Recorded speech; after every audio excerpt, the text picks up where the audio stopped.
Hello students, कैसे हैं आप सभी। मैं अमित खंडेलवाल आपका वेलकम करता हूं अपने यूट्यूब चैनल में जिसका नेम है physics bye Amit Khandelwal sir.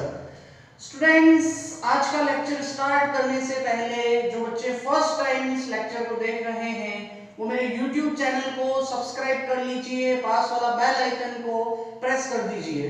तो उससे क्या होगा कि जो भी कंटेंट मैं यहाँ पर आपके लिए बना रहा हूँ, जितने भी फर्स्ट जो यूनिट है इलेक्ट्रोस्टैटिक्स उससे related topics and numericals and जो भी कॉन्सेप्ट हैं उनसे रिलेटेड बहुत इंटरेस्टिंग टॉपिक मैं यहाँ पर बनाकर आपको लेकर आपके सामने आता रहूंगा।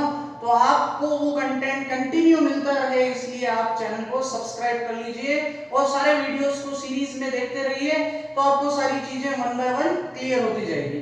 तो students, before this lecture we studied about electric field intensity. हमने क्या पढ़ा था? इलेक्ट्रिक फील्ड इंटेंसिटी को पढ़ा था। हमने इलेक्ट्रिक फील्ड के बारे में डिस्कस किया था, इलेक्ट्रिक फील्ड इंटेंसिटी के बारे में डिस्कस किया था एंड हमने किसी पॉइंट चार्ज के थ्रू इलेक्ट्रिक फील्ड इंटेंसिटी की वैल्यू कैलकुलेट की थी। ठीक है students, now in today's lecture we are studying about electric field intensity due to system of charges.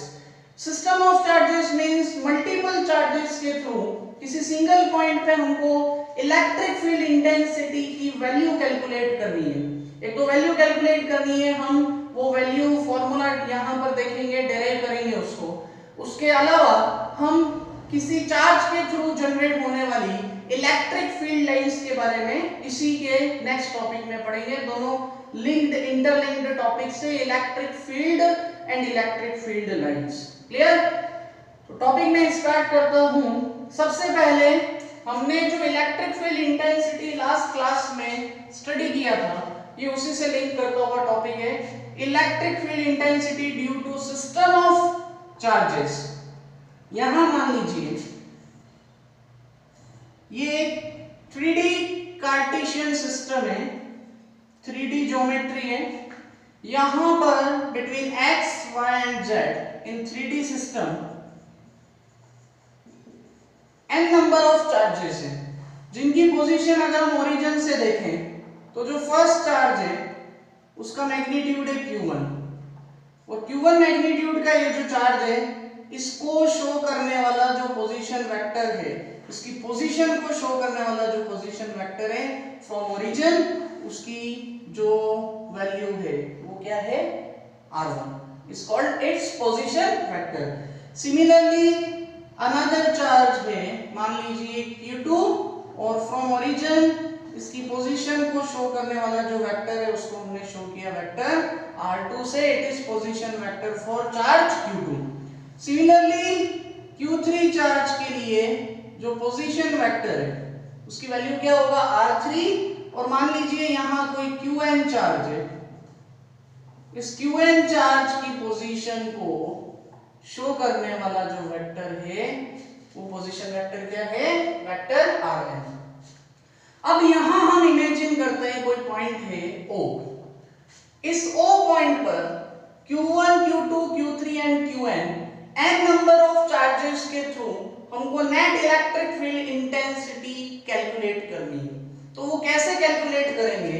ये जो q1 चार्ज है इसके थ्रू पॉइंट O पर जो इलेक्ट्रिक फील्ड इंटेंसिटी जनरेट हो रही है उसकी डायरेक्शन जो होगी वो किधर होगी स्टूडेंट्स?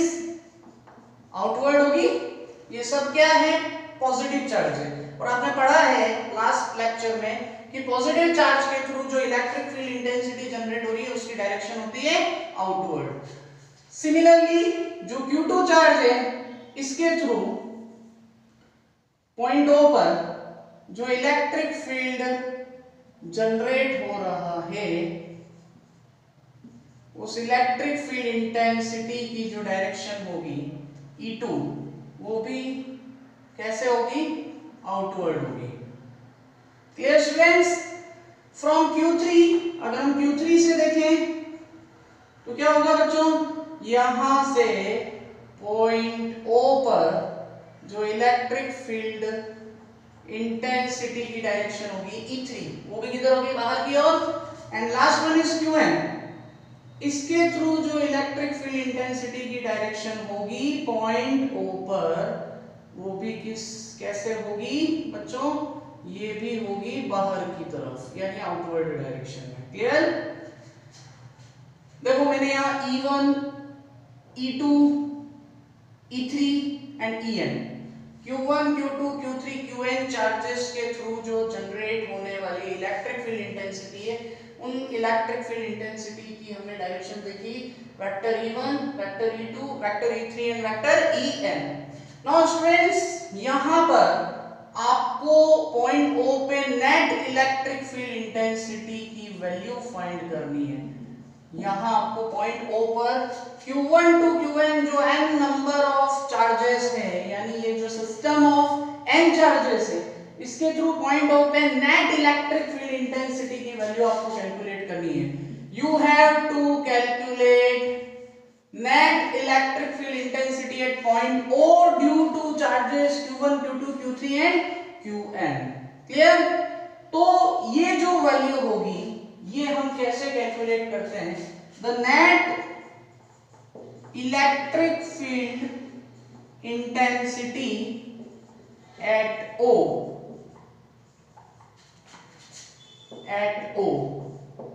ये कैसे कैलकुलेट होगा? ये सारे चार्जेस के through generated electric field intensity के वेक्टर सम के इक्वल होगा। बच्चों मैंने वेक्टर सम बोला है, मैंने अलजेब्रिक सम नहीं बोला है। वेक्टर सम क्या होता है? आपने क्लास 11th में पढ़ा था, आपने लॉज पढ़े थे, laws of vector sum, vector addition और वेक्टर कॉम्बिनेशन के आपने लॉज पढ़े थे। आपने लॉ ऑफ ट्रायंगल पढ़ा था, लॉ ऑफ पैरेललोग्राम पढ़ा था, लॉ ऑफ पॉलीगॉन पढ़ा था। तो यहाँ पर जो वेक्टर सम होता है अलजेब्रिक सम से डिफरेंट होता है। तो यहाँ पर इसका हम वेक्टर सम कर रहे हैं, we are not doing algebraic sum. Clear? Now आपने E1, E2, E3, En, आपने E is equal to formula, इसको मैं ऊपर ले लेता हूं, आपने E is equal to formula क्या पढ़ा था? Electric field intensity due to point charge. क्या पढ़ा था बच्चों? Q/r²। एक चीज और देखो, O से इसको मैं Q1 चार्ज की डिस्टेंस को हम शो करते हैं R01। R01 देखो, आपने यहां से इसकी पोजीशन को देखा, ये वेक्टर R1 से शो किया है, तो ये जो डिस्टेंस है इसको आप किससे शो करोगे? R01 से। यानी Q1 चार्ज की पॉइंट O से डिस्टेंस को हमने किससे शो किया है? या इसको आप R01 को पोजीशन वेक्टर भी कंसीडर कर सकते हो, इस डिस्टेंस को इन दोनों चार्जेस के बीच में, ये R01।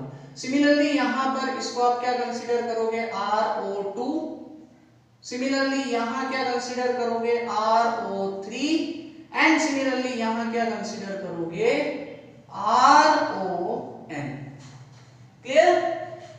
अब यहां स्टूडेंट्स वो फॉर्मूला आपने लास्ट लेक्चर में पढ़ा था, किसी Q चार्ज से R डिस्टेंस पर कोई पॉइंट है P, उस P पॉइंट पर कोई Q0 चार्ज यानी टेस्ट चार्ज प्लेस्ड है। ये सोर्स चार्ज है and this one is called test charge. तो इस टेस्ट चार्ज पर जो इलेक्ट्रिक फील्ड इंटेंसिटी है, इलेक्ट्रिक फील्ड जो जनरेट हो रहा है इस सोर्स चार्ज के थ्रू, उसकी डायरेक्शन क्या होगी? आउटवर्ड होती है, ये पॉजिटिव है अगर। और आपने यहां इस इलेक्ट्रिक फील्ड इंटेंसिटी का फॉर्मूला लास्ट लेक्चर में क्या पढ़ा था? Q/r²। Q इन दोनों charges, source charge and test charge के बीच की डिस्टेंस है। आपने Q को क्या पढ़ा था? सोर्स चार्ज, एंड Q0 को क्या पढ़ा था? Test charge. और दोनों के बीच में जो डिस्टेंस है उसको आपने किससे शो किया था? Q0 से। और Q क्या है? सोर्स चार्ज का मैग्नीट्यूड। बच्चों ये कॉन्सेप्ट आपने लास्ट लेक्चर में पढ़ा था, इसको मैंने रिपीट किया है, ठीक है? अब यहाँ पे E1, E2, E3 and En, इन सब के लिए अगर मैं फॉर्मूला पुट करता हूं इस फॉर्मूले की टर्म में, तो क्या होगा स्टूडेंट्स? यहां पर आपके पास वैल्यू आएगी E इज इक्वल टू,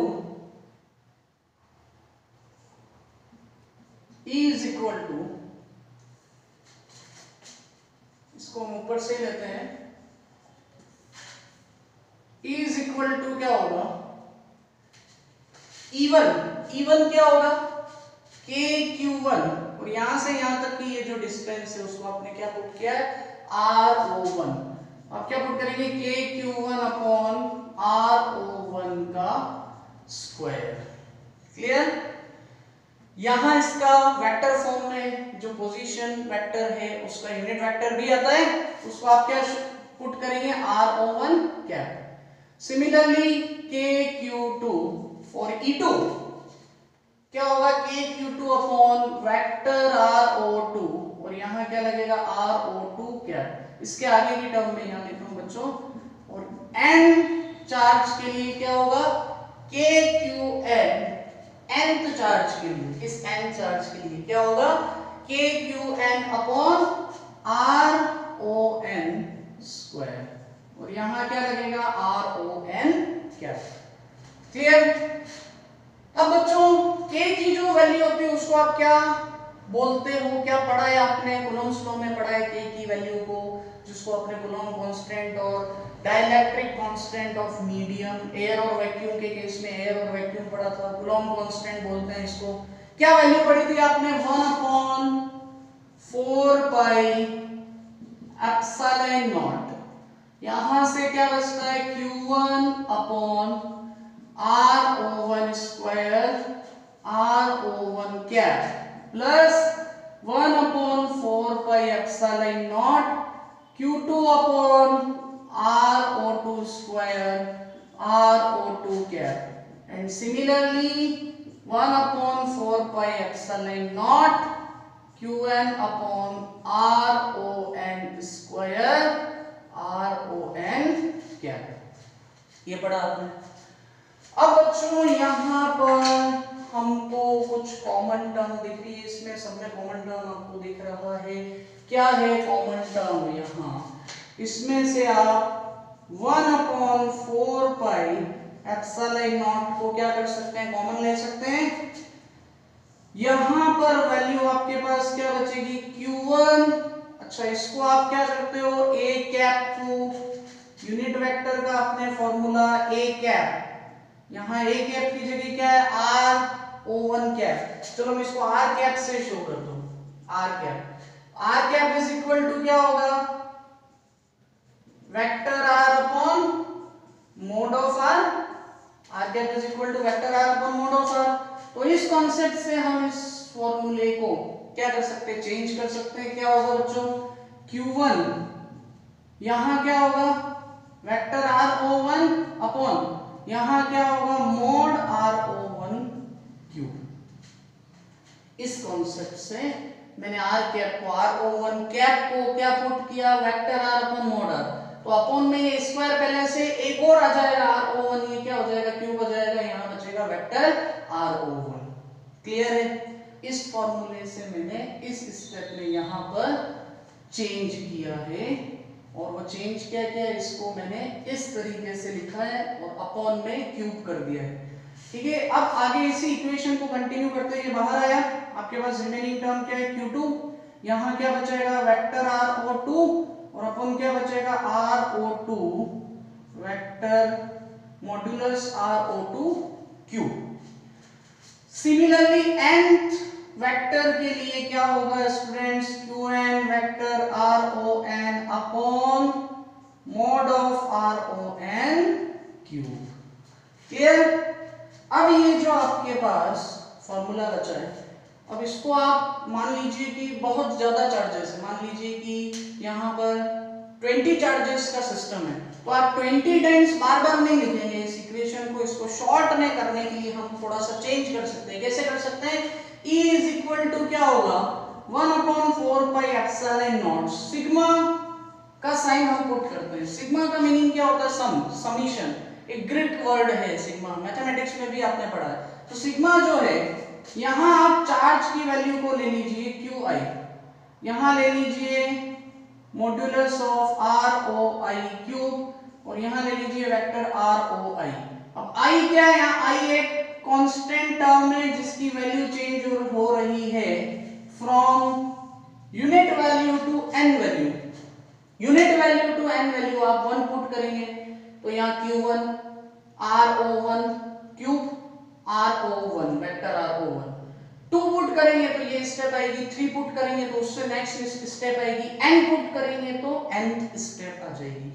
तो ऐसे बार बार प्लस प्लस साइन लगाने को लिखने की जगह मैंने क्या किया स्टूडेंट्स, मैंने इसको शॉर्ट में कन्वर्ट कर दिया।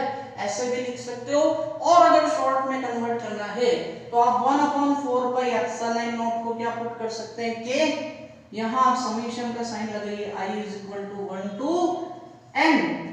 अच्छा, यहां अगर आप इसको यूनिट वेक्टर के टर्म में नहीं ले रहे, क्योंकि जब न्यूमेरिकल करते हैं तो हम यूनिट वेक्टर को रिमूव कर देते हैं, तो आप उस केस में ये जो डिस्टेंस है आपकी, इसको सिंगल टर्म मानते हुए क्या पुट कर सकते हैं, qi/r/o(i) का स्क्वायर। ठीक है, तो ये और शॉर्ट हो जाएगा, वहां से यूनिट वेक्टर आप रिमूव कर सकते हो, क्योंकि न्यूमेरिकल करते टाइम आपको इसी फॉर्म में क्वेश्चन को सॉल्व करना होता है। तो मैंने उसको भी वेक्टर नोटेशन में कंसीडर नहीं किया है, मैंने उसको एक सिंपल डिस्टेंस की फॉर्म में कंसीडर किया है। तो आपको यहाँ यूनिट वेक्टर लगाने की जरूरत नहीं है, यानी यहाँ जो आपने r01, r02, r03, ron लिखा है, उसको मैंने roi से शो किया है, और i की वैल्यू को मैंने 1 to n कंसीडर किया है। तो 1 पुट करोगे तो 1 आएगा, 2 पुट करोगे 2 आएगा, n पुट करोगे तो n आएगा। क्लियर? तो स्टूडेंट्स, इस इक्वेशन को आप ऐसे भी पुट कर सकते हो, और ये हुआ आपका electric field intensity due to system of charges. Clear हुआ आपको?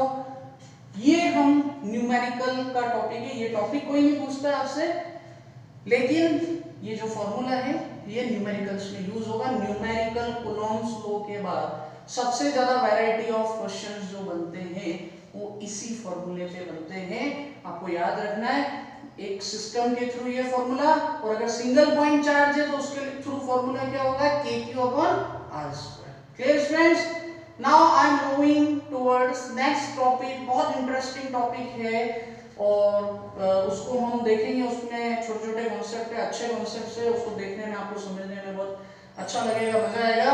तो नेक्स्ट जो टॉपिक है उसको हम डिस्कस कर रहे हैं, और इसके जस्ट बाद वाला लेक्चर जो मैं लेके आऊंगा आपको, इस लेक्चर का नेक्स्ट लेक्चर, उसमें हम न्यूमेरिकल्स करेंगे इलेक्ट्रिक फील्ड इंटेंसिटी पर। Clear students? तो इलेक्ट्रिक फील्ड लाइंस हम देखेंगे और इलेक्ट्रिक फोर्स लाइंस। देखिए आप, इलेक्ट्रिक फील्ड लाइंस और इलेक्ट्रिक फोर्स लाइंस। तो electric field lines and electric force lines क्या होती हैं, ये मैं आपको बताने जा रहा हूं।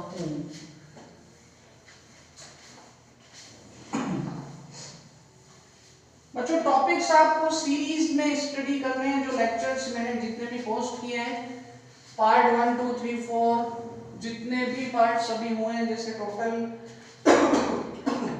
इससे पहले 9 पार्ट्स में पोस्ट कर चुका हूं। तो 9 पार्ट्स जो हुए हैं, उन 9 पार्ट्स में आपको सीक्वेंस में सारे स्टडी करोगे, ठीक रहेगा न्यूमेरिकल्स एंड टॉपिक के लिए, तो आपको पता रहेगा ये सारी चीजें। ठीक है? तो इलेक्ट्रिक फील्ड लाइंस, क्योंकि बच्चों देखो, अगर सीरीज में आप नहीं देखते हो तो क्या होता है उससे कि जैसे डायरेक्ट आप कोई न्यूमेरिकल का टॉपिक देख रहे हो, कॉन्सेप्ट आपको अगर पहले से पता नहीं है तो वो प्रॉब्लम्स होती है हमको क्वेश्चन में, है ना। एक चीज मैंने आपको पहले भी बोला था कि आप जैसे जैसे चैप्टर आगे चल रहा है, आगे मूव हो रहा है, आपको क्या करना है, आपको एक चार्ट बनाना है। उस चार्ट पे क्या होगा, जितने भी फॉर्मूले आपके, जितने भी टॉपिक्स आप पढ़ रहे हैं, उन सारे फॉर्मूलों को लिखिए। लिखने के बाद उसको आप घर की किसी भी वॉल पर फिक्स कर दीजिए, और वॉल पर फिक्स करने के बाद में आप क्या करेंगे कि दिन में डेली 5 फॉर्मूलाज स्टडी कीजिए। उससे क्या होगा, आपका जैसे जैसे चैप्टर होगा सारे फॉर्मूले याद हो जाएंगे, और फॉर्मूले याद होंगे तो क्या होगा, न्यूमेरिकल करने में परफेक्टनेस आएगी। सबसे बड़ी प्रॉब्लम, फॉर्मूला एकदम से क्लिक नहीं होता है। अच्छा, क्लिक हो जाता है तो एक ही न्यूमेरिकल पे मान लीजिए 3-4 फॉर्मूले उसी क्वांटिटी के अगर लग रहे हैं, आपका कौन सा फॉर्मूला फिट बैठेगा वो कैसे पता चलेगा आपको, फॉर्मूला याद होने पे। न्यूमेरिकल में जो गिवन वैल्यू है उसको लिखो, उसमें देखो सबसे फिट फॉर्मूला कौन सा बैठ रहा है, ऑटोमेटिक आपको पता चल जाएगा, कोई उसमें बड़ी बात नहीं है। ठीक है? तो नेक्स्ट टॉपिक है इलेक्ट्रिक फील्ड लाइंस और इलेक्ट्रिक फोर्स लाइंस।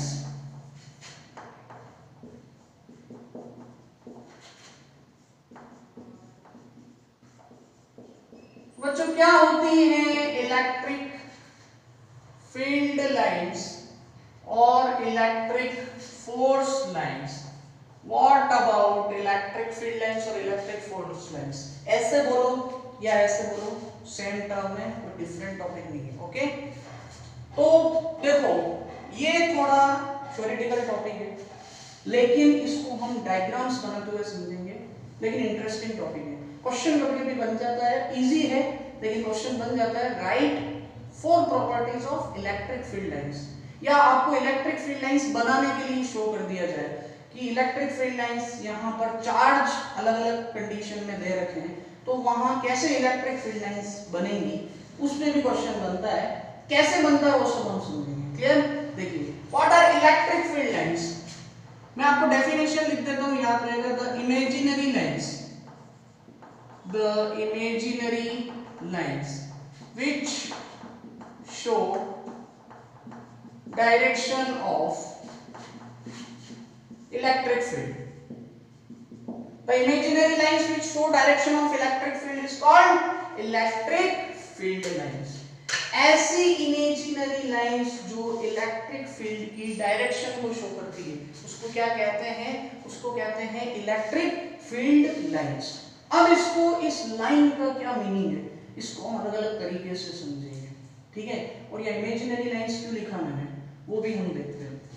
तो स्टूडेंट्स, आपने एक चीज पढ़ी है कि कोई चार्ज है, क्यों इस चार्ज से जनरेट होने वाला जो इलेक्ट्रिक फील्ड होगा उसके पाथ में उस इलेक्ट्रिक फील्ड की जो जितना एरिया वो कवर कर रहा है, जितना स्पेस कवर कर रहा है, उस स्पेस में हम कोई टेस्ट चार्ज अगर पुट करते हैं तो ये टेस्ट चार्ज क्या करेगा? फोर्स फील करेगा। फोर्स की डायरेक्शन क्या होगी? अगर ये पॉजिटिव चार्ज है, सोर्स चार्ज, तो इस सोर्स चार्ज से जनरेट होने वाला जो फोर्स होगा, जो टेस्ट चार्ज एक्सपीरियंस करेगा, वो आउटवर्ड होगी, या आउटवर्ड है, ठीक है। अब यहां इस टेस्ट चार्ज पर जो इलेक्ट्रिक फील्ड इंटेंसिटी है उसकी वैल्यू क्या होती है? E। इनके दोनों के बीच की जो भी पर्टिकुलर डिस्टेंस थी उसको हमने किससे शो किया था? R से। और R का जो यूनिट वेक्टर था उसकी डायरेक्शन भी इस लाइन ऑफ एक्शन के अलोंग होती है। अब स्टूडेंट्स, यहां अगर इस फोर्स की डायरेक्शन चेंज होगी, ये टेस्ट चार्ज क्या कर रहा है? फोर्स फील कर रहा है, यानी इससे दूर हटेगा, फोर्स की डायरेक्शन में मूव करेगा। और अगर इस फोर्स की डायरेक्शन चेंज होती है तो टेस्ट चार्ज के मोशन की डायरेक्शन भी क्या होगी? चेंज होगी। समझ रहे हो? तो इलेक्ट्रिक फील्ड लाइंस क्या है? जो टेस्ट चार्ज है वो इलेक्ट्रिक फील्ड में जिस लाइन के अलोंग मोशन कर रहा है, या उसकी मोशन का जो पाथ होता है, उस पाथ को ही बोलते हैं इलेक्ट्रिक फील्ड लाइंस और इलेक्ट्रिक फोर्स लाइंस। कैसे? एक और तरीके से बना देता हूं। मान लीजिए कि कोई टेस्ट चार्ज है, कोई यूनिट पॉजिटिव टेस्ट चार्ज है, वो इलेक्ट्रिक फील्ड में इस पाथ के अकॉर्डिंग, ये कर्व्ड पाथ है, फोर्स एक्सपीरियंस कर रहा है, उस पर फोर्स लग रहा है इस डायरेक्शन में से। तो यहां क्या होगा? उसके मोशन का पाथ जो होगा टेस्ट चार्ज का, वो भी इस कर्व्ड पाथ के अलोंग ही होगा। अब मान लीजिए इस पे हम 3 पॉइंट्स ले लेते हैं, A, B एंड C। अब इन 3 पॉइंट्स पे हमको इलेक्ट्रिक फील्ड की डायरेक्शन शो करनी है। तो मैंने अभी आपको क्या बोला कि इलेक्ट्रिक फील्ड में जो यूनिट पॉजिटिव टेस्ट चार्ज है उसके मोशन का जो पाथ होता है, उस पाथ को ही क्या बोलते हैं? इलेक्ट्रिक फील्ड लाइंस और इलेक्ट्रिक फोर्स लाइंस। तो देखो यहाँ पे ये जो पाथ बन रहा है, ये पाथ ही, ये जो कर्व्ड पाथ है, ये किसको शो कर रहा है? इलेक्ट्रिक फील्ड लाइंस को या इलेक्ट्रिक फोर्स लाइंस को। कैसे? ए पॉइंट पे अगर हमको इलेक्ट्रिक फील्ड की डायरेक्शन फाइंड करनी है तो ये क्या होगा? EA। यहाँ पे टेंजेंट हमको ड्रॉ करना होगा, ये जो टेंजेंट होगा इलेक्ट्रिक फील्ड की डायरेक्शन को शो करेगा। B पर शो करना है ये EB, यहाँ पे भी हमने टेंजेंट बनाया। एंड C पर शो करना है तो C पर यही टेंजेंट बनाने पर ये डायरेक्शन क्या होगी? EC। तो यहां पर ये जो यूनिट पॉजिटिव टेस्ट चार्ज है इसको हम क्या बोलते हैं? यूनिट पॉजिटिव टेस्ट चार्ज, जो खुद इलेक्ट्रिक फील्ड नहीं जनरेट कर रहा है, जो इलेक्ट्रिक फील्ड को एक्सपीरियंस कर रहा है। कौन से इलेक्ट्रिक फील्ड को? इस सोर्स चार्ज के थ्रू जनरेट होने वाले इलेक्ट्रिक फील्ड को एक्सपीरियंस करने वाले चार्ज को क्या बोलते हैं? Test charge. अच्छा, टेस्ट चार्ज का इलेक्ट्रिक फील्ड इतना कम होना चाहिए, ये इतने कम वैल्यू का इलेक्ट्रिक फील्ड जनरेट करना चाहिए कि ये सोर्स चार्ज के थ्रू जनरेट होने वाले इलेक्ट्रिक फील्ड को इफेक्ट नहीं करता है। ये चीज आपको ध्यान रखनी है। ठीक है बच्चों, आपको इलेक्ट्रिक फील्ड लाइंस को मैंने डायग्राम बना के समझाया। अभी हम इसकी प्रॉपर्टीज स्टडी करेंगे, टॉपिक फिनिश नहीं हुआ है, आपको देखना है। तो यहाँ मैं इसकी डेफिनेशन एक और तरीके से लिख देता हूँ। ये आपने डेफिनेशन समझी, इसको हम एक और वे में समझ सकते हैं। तो क्या है बच्चों, यहाँ पर आप देखिए कि the path of motion of a unit positive test charge in electric field is called electric field lines और इलेक्ट्रिक फोर्स लाइंस। यानी कि यूनिट पॉजिटिव टेस्ट चार्ज जिस लाइन के अलोंग या जिस पाथ के अलोंग इलेक्ट्रिक फील्ड में motion कर रहा है उसको हम बोलते हैं electric field lines. Clear students? अब यहाँ पे इलेक्ट्रिक फील्ड लाइंस और किस तरीके से बन सकती है, डिफरेंट कॉम्बिनेशन ऑफ चार्जेस के थ्रू, वो मैं आपको बताने जा रहा हूँ। इसको आप प्रॉपर्टीज में कंसीडर करेंगे, properties of electric field lines. तो students, first property, electric field lines जो होती हैं, ये इनकी जो डायरेक्शन होती है, the direction of electric field lines, ये होती है positive charge to negative charge. अब कैसे होती है उसको हमको यहाँ डिफरेंट कंडीशंस में समझना है। तो इलेक्ट्रिक फील्ड लाइंस की जो डायरेक्शन होती है वो कहां से कहां तक होती है? पॉजिटिव चार्ज से नेगेटिव चार्ज की तरफ होती है। कैसे होती है? देखो, फर्स्ट कंडीशन, इसी में फर्स्ट कंडीशन, यहां एक पॉजिटिव चार्ज है, ये है एक नेगेटिव चार्ज। अब इलेक्ट्रिक फील्ड लाइंस का जो ओरिजिन होता है वो पॉजिटिव चार्ज से एंड हो जाती है नेगेटिव चार्ज पे। कैसे? एक ओपन लूप बनाते हुए। ओपन लूप कैसे बनेगा आप देखें, ये पॉजिटिव चार्ज, ये नेगेटिव चार्ज, यहां से जो इलेक्ट्रिक फील्ड लाइन जनरेट हो रही है उसकी जो डायरेक्शन है, जैसा कि मैंने अभी आपको बताया था, वो कहां से कहां तक होगी? From positive charge to negative charge. अब स्टूडेंट्स, यहां पे इस पॉजिटिव चार्ज के हर सेक्शन से, हर पॉइंट से पॉजिटिव इलेक्ट्रिक फील्ड लाइंस जो हैं वो आउटवर्ड डायरेक्शन में मूव करेंगी और मूव करते हुए एक ओपन लूप बनाते हुए एंटर हो जाएगी। कहां एंटर होगी?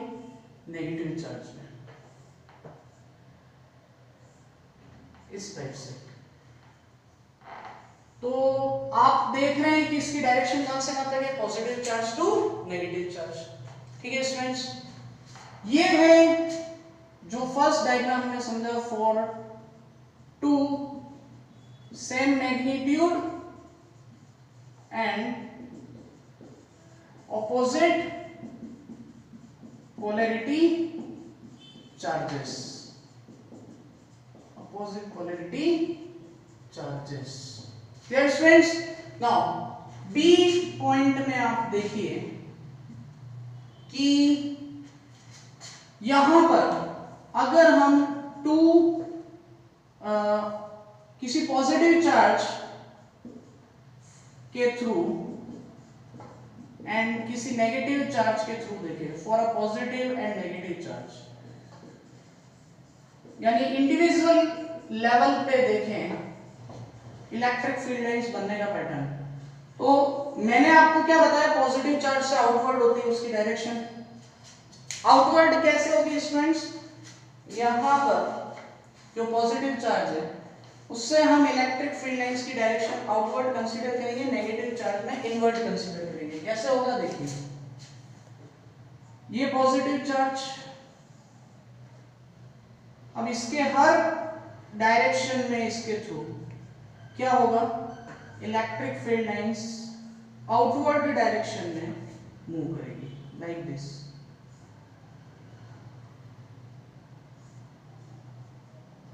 ठीक है बच्चों, और अगर यही पैटर्न में नेगेटिव चार्ज के थ्रू देखता हूं तो नेगेटिव चार्ज में क्या होगा, ये नेगेटिव चार्ज है और इसमें ये इलेक्ट्रिक फील्ड लाइन इनकमिंग होगी, ये इनकमिंग है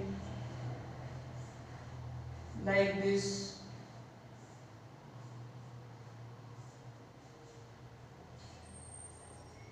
इस टाइप से।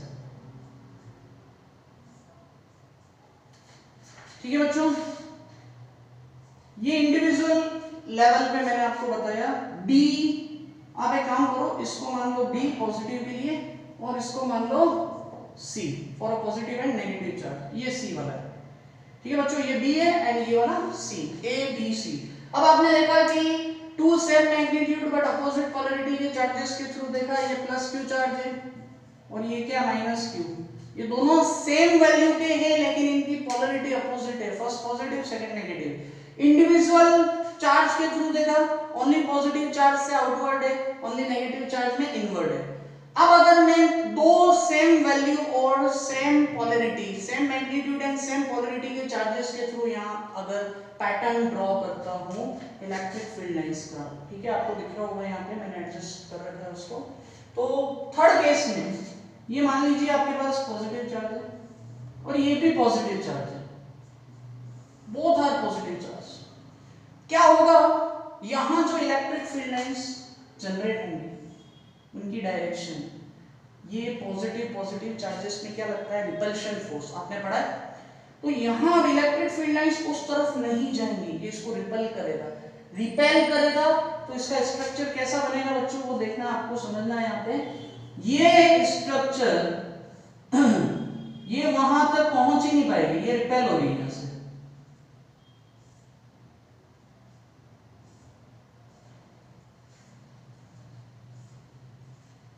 इस टाइप से। सिमिलरली यहां से जो electric field lines outward direction में जनरेट होगी वो भी इधर अट्रैक्ट तो होंगी नहीं क्योंकि पॉजिटिव चार्ज है, वो भी क्या होगा, रिपेल होंगी। रिपेल कैसे होंगी, इस पैटर्न में।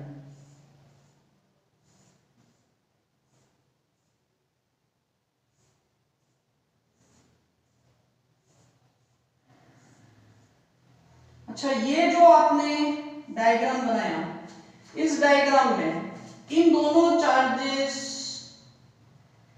की जो, इन दोनों चार्जेस को इंटरसेक्ट करने वाली जो लाइन है, ये जो एक्सिस है, यहां पर अगर हम इन दोनों चार्जेस को पुश करते हैं, एक दूसरे के पास में लाते हैं, तो भी क्या होगा, ये रिपेल होंगे। यानी कि इनके बीच में ये जो कॉमन एक फील्ड है, स्पेस है, उसमें इलेक्ट्रिक फील्ड की वैल्यू क्या है, धीरे धीरे कम होती जाएगी। और बिल्कुल ये जो सेंटर पॉइंट होता है यहां पर, इसको हम बोलते हैं एन। एन का मीनिंग क्या होता है, न्यूट्रल पॉइंट। यहां क्या होता है, यहां इलेक्ट्रिक फील्ड की जो वैल्यू है वो जीरो ही हो जाती है, कम होते होते डिक्रीज होते होते क्या हो जाती है, जीरो हो जाती है न्यूट्रल पॉइंट पे। यानी two same magnitude and same polarity के चार्जेस को इंटरसेक्ट करने वाली जो लाइन है, ये जो एक्सिस है, उस एक्सिस के मिड पॉइंट पे इलेक्ट्रिक फील्ड इंटेंसिटी इन दोनों चार्जेस के थ्रू जो रिजल्टेंट इलेक्ट्रिक फील्ड इंटेंसिटी उसकी वैल्यू हो जाती है जीरो, और उस पॉइंट को हम क्या बोलते हैं, न्यूट्रल पॉइंट। क्लियर। तो ये हमने पैटर्न देखा, direction of electric field line is from where positive charge to negative charge. एक आप इसका स्क्रीनशॉट लेंगे, अभी ये प्रॉपर्टीज और बाकी हैं, 8 to 10 प्रॉपर्टीज हम डिस्कस करने वाले हैं, तो आपको सारी प्रॉपर्टीज याद रखनी है, कोई टफ टॉपिक नहीं है, इसका स्क्रीनशॉट ले लो। नेक्स्ट प्रॉपर्टी देखो, नेक्स्ट हम देखेंगे यहां बच्चों, मैं इसको हटा रहा हूं, आपको प्रॉपर्टीज ही समझनी है, ठीक है।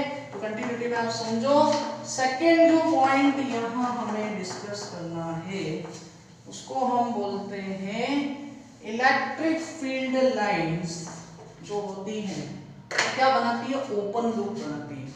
अब इस पॉइंट का मीनिंग क्या है बच्चों? चलो एक पॉइंट में पहले दूसरा लेता हूँ इससे पहले, तो थोड़ा सा वो अलग टाइप का पॉइंट रहेगा। तो यहाँ पर स्टूडेंट्स पॉइंट नंबर 2, यहाँ अगर हम किसी भी इलेक्ट्रिक फील्ड लाइंस पर अगर कोई टेंजेंट ड्रॉ करते हैं, ये एक पॉजिटिव चार्ज है, ये नेगेटिव चार्ज है, ये electric field line positive to negative charge की तरफ मूव हो रही है। अब इस पॉइंट पे अगर हम कोई टेंजेंट ड्रॉ करते हैं तो वो टेंजेंट क्या करता है, इलेक्ट्रिक फील्ड की डायरेक्शन को शो करता है। ये भी इसकी प्रॉपर्टी है। क्या बोला मैंने, the tangent on electric field line shows direction of electric field। थोड़ा सा यहाँ लाइट का फोकस आ रहा है लेकिन आपको ये दिख रहा होगा, मैं बोल के बता देता हूँ। The tangent on any point of electric field line shows the direction of electric field।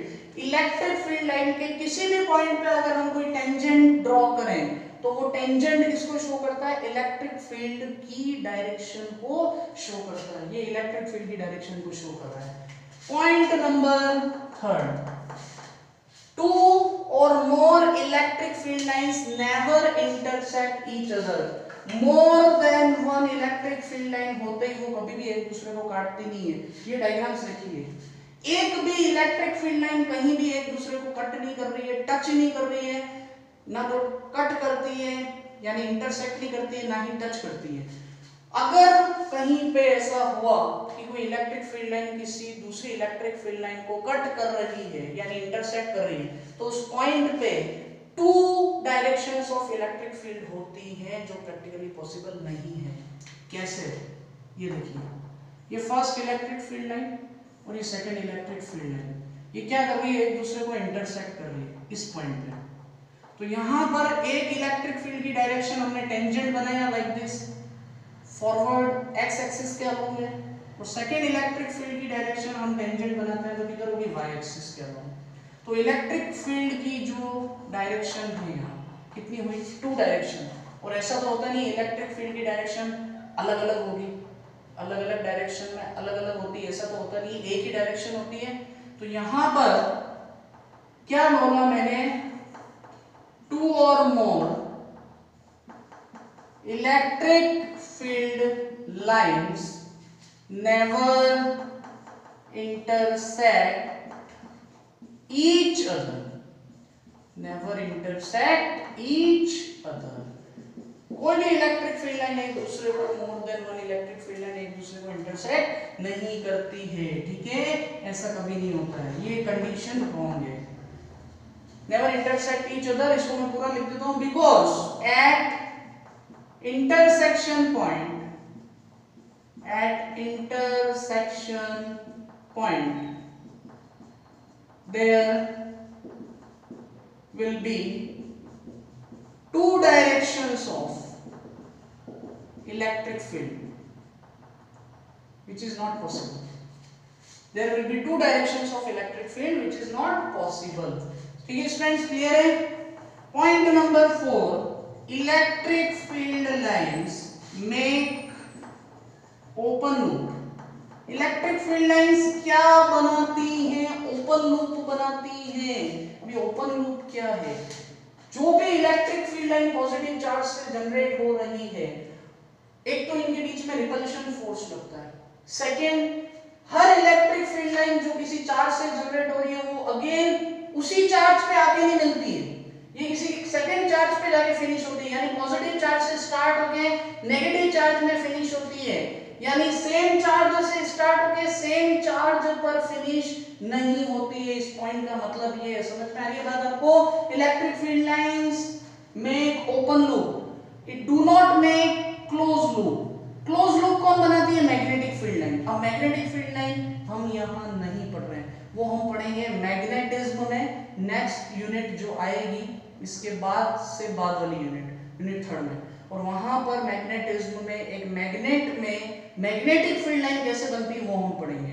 तो अभी हम उस टॉपिक को नहीं पढ़ रहे हैं। वो बनाती है close loop magnetic field line, electric field line बनाती है ओपन लूप। यानी ये जिस चार्ज से इनका ओरिजिन होता है, स्टार्ट होती है, उसी चार्ज पे आके फिनिश नहीं होती है, नेगेटिव चार्ज पर जाके फिनिश होती है। प्लस इनके बीच में कौन सा फोर्स लगता है? रिपल्शन फोर्स लगता है, और ये लेंथ की डायरेक्शन में कंप्रेस्ड होती है। यानी यहां से निकलकर वापस यहाँ के क्या हो रही है? कंप्रेस्ड हो रही है।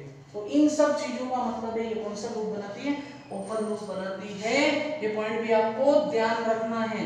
इसमें मैंने आपको एक पॉइंट बताया, it never ends from the same charge which is responsible to generate it, उसी चार्ज पर फिनिश नहीं होती है, लेंथ की डायरेक्शन में कंप्रेस होती है, जिससे प्रूफ होता है कि टू अपोजिट पोलैरिटी के चार्ज एक दूसरे से अट्रैक्ट होते हैं, इनके बीच में रिपल्शन फोर्स लगता है, उससे प्रूफ होता है कि ये टू सेम पोलैरिटी के चार्ज एक दूसरे से रिपेल होते हैं। Clear students? अब देखिए इलेक्ट्रिक फील्ड लाइंस कौन सा लूप बनाती है? ओपन लूप बनाती है। पॉइंट नंबर 5 जो मैंने आपको अभी बोला कि किसी भी पॉइंट, किसी भी चार्ज के थ्रू जनरेट होने वाली इलेक्ट्रिक फील्ड लाइन उस चार्ज के मैग्नीट्यूड के डायरेक्टली प्रोपोर्शनल होती है। ये चार्ज है, ये पॉजिटिव चार्ज है, तो इसके थ्रू जितनी भी इलेक्ट्रिक फील्ड लाइंस जनरेट होंगी, वो इलेक्ट्रिक फील्ड लाइंस जितनी भी जनरेट हो रही है नंबर में, तो number of electric field lines जो होती है वो डायरेक्टली प्रोपोर्शनल होती है मैग्नीट्यूड ऑफ चार्ज के। चार्ज का मैग्नीट्यूड ज्यादा होगा तो number of electric field lines भी ज्यादा जनरेट करेगा। चार्ज अगर कम मैग्नीट्यूड का होगा तो इलेक्ट्रिक फील्ड लाइंस भी कम जनरेट करेगा। तो Q is directly proportional to number of electric field lines, यानी चार्ज का वैल्यू डायरेक्टली प्रोपोर्शनल होता है number of electric field lines के। क्लियर बच्चों? ये सेक्शन में हटा रहा हूं, इसका स्क्रीनशॉट आपने ले लिया होगा। तो 6 पॉइंट आप देखिए, इलेक्ट्रिक फील्ड लाइन जो होती है वो किसी चार्ज से परपेंडिकुलर आउटवर्ड मूव होती है। जैसे पॉजिटिव चार्ज से आउटवर्ड मूव होती है परपेंडिकुलर, और नेगेटिव चार्ज में आउटवर्ड इनवर्ड मूव होती है परपेंडिकुलर। तो क्या बोला मैंने बच्चों कि इलेक्ट्रिक फील्ड लाइंस जो होती हैं ये मूव होती हैं outward perpendicular, move outward perpendicular from positive charge and vice versa.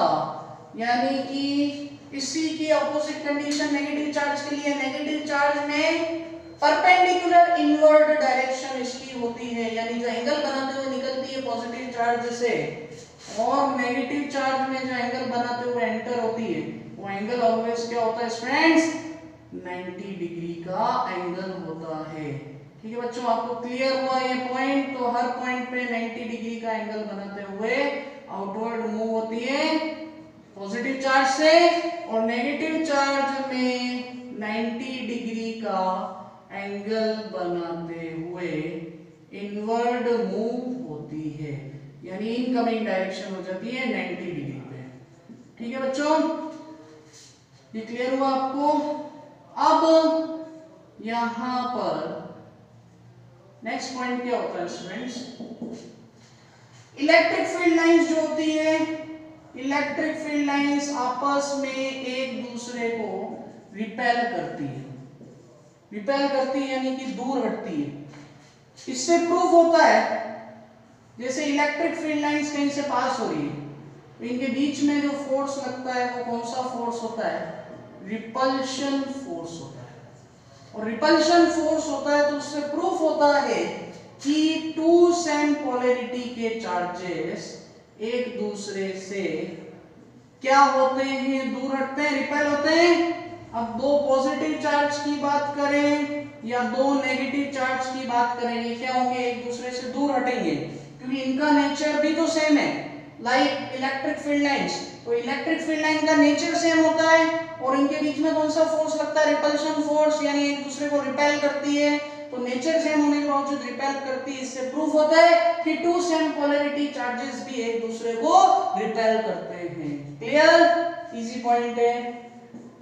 Electric field lines जिस चार्ज से सेकंड चार्ज की तरफ मूव हो रही है, तो ये उस चार्ज में एंटर होते होते अगेन कंप्रेस्ड होती है, यानी इनके बीच की जो डायरेक्शन है वो क्या, इनके बीच में जो डिस्टेंस है वो क्या होता है स्टूडेंट्स, वो कम होती जाती है, अगेन ये पास आ जाती है एंटर होते टाइम। तो इससे क्या प्रूफ होता है, ये लेंथ की डायरेक्शन में कंप्रेस्ड हो रही है, सिकुड़ रही है, ये आप आस-पास में आ रही है। उससे क्या प्रूफ हो रहा है कि टू अपोजिट पोलैरिटी चार्जेस के बीच में कौन सा फोर्स लगता है, अट्रैक्शन फोर्स। क्या बोला मैंने, electric field lines compressed along their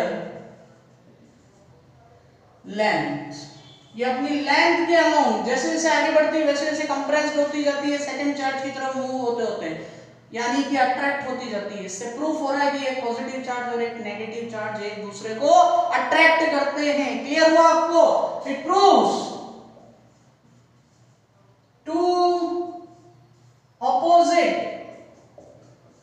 opposite polarity charges attracts, ये क्या करते हैं एक दूसरे से अट्रैक्ट करते हैं, पॉजिटिव चार्ज नेगेटिव चार्ज, इन दोनों के बीच में जो फोर्स लगता है वो फोर्स कौन सा होता है बच्चों, अट्रैक्शन फोर्स होता है। क्लियर? एक लास्ट पॉइंट और बताऊंगा, लेक्चर फिनिश करेंगे। 9th पॉइंट में आपको बताने जा रहा हूं, यही बता देता हूं बच्चों, 5 6 7 8 9।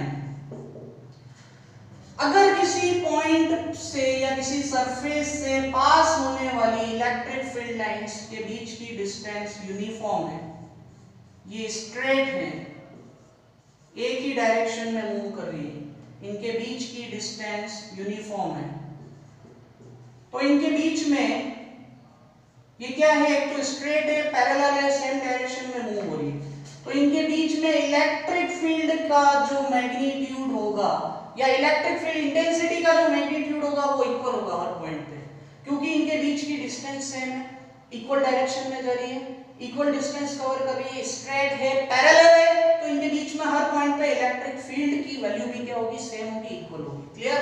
लेकिन अगर ये ऐसे जा रही है, यानी इनके बीच में डिस्टेंस नॉन यूनिफॉर्मली चेंज हो रही है, लाइक दिस, देखो यहां पर इनके बीच में डिस्टेंस कम है, यहां ज्यादा है, तो यहां मान लीजिए कोई पॉइंट है x, तो x पर जो इलेक्ट्रिक फील्ड होगा, और यहां मान लीजिए कोई पॉइंट है y पर जो इलेक्ट्रिक फील्ड होगा, x का इलेक्ट्रिक फील्ड y के इलेक्ट्रिक फील्ड से ज्यादा होगा।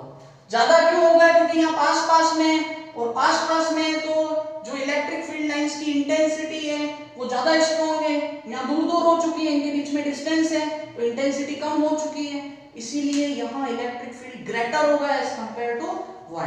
Clear students? तो यहाँ पर हमने आज क्या समझा, हमने समझा एक तो electric field intensity due to point charge, और हमने समझा इलेक्ट्रिक फील्ड लाइंस एंड और इलेक्ट्रिक फोर्स लाइंस। समझ में आया आपको? अच्छे से बताया मैंने। और भी कोई कंफ्यूजन है कमेंट बॉक्स में टाइप करें या मुझे शेयर करें, मेरे नंबर मैंने ऊपर लिख दिए हैं। जाने से पहले मेरे YouTube चैनल को subscribe, like and other students तक शेयर करें। जो कंटेंट मैं आपको बता रहा हूँ बोर्ड प्लस कंपटीशन दोनों के अकॉर्डिंग इंपॉर्टेंट है, क्वेश्चन दोनों टाइप्स के ले रहा हूँ, और नेक्स्ट वीडियो में और भी इंटरेस्टिंग चीजें लेके आऊंगा। हर वीडियो में अच्छी अच्छी चीजें आपके सामने लेके आता रहूंगा। इसके साथ good bye, have a nice day.